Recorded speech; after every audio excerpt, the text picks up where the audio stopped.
You remember the story of the prodigal son?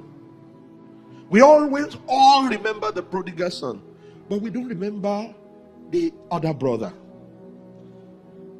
And we say the prodigal son, he wasted his father's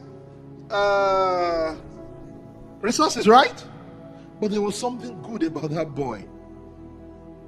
He knew how to ask.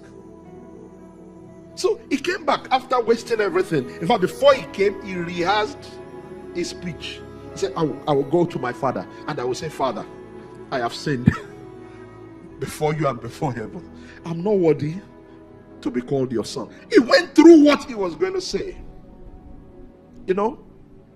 And when he came to the father, don't forget the story started with his asking, Baba, while you are still alive now, give me the portion of the inheritance that belongs to me.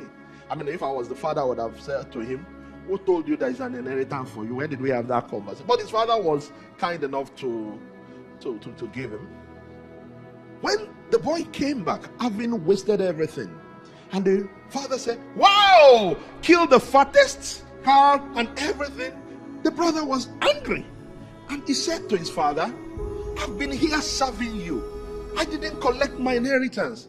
Permit me to say, he said something like, I am a righteous son.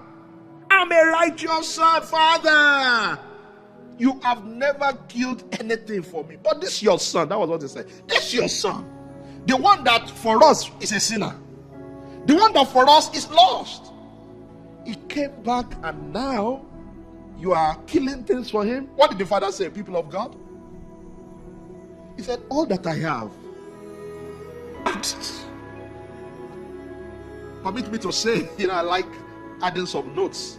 It was as if the father was saying, sincerely, if not that you are saying it now, I thought you were a vegetarian.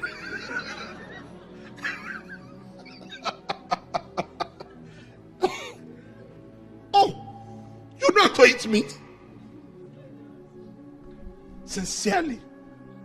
It's good to talk, because if it was outside, I would have said, my son was a vegetarian. You mean you know how to eat this thing? And it's been there all the while. And you were just managing whatever you were offered. You were just barely getting along.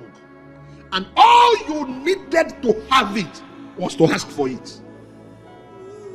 All you needed to have it was to ask for it. Do we think Jesus Christ was joking when he said, ask and ye shall receive? He said, but I have asked, I don't have. Did you also read the other scripture where it says, ask until your joy is full? So he said, ask. Then he gives us Luke chapter 18 about the prayer of importunity, where you must pray and pray and pray. You must not keep quiet, right? He said they will not give him rest. And then he says in John, ask until your joy is full. Why did you stop asking when all God wanted you to do was to ask?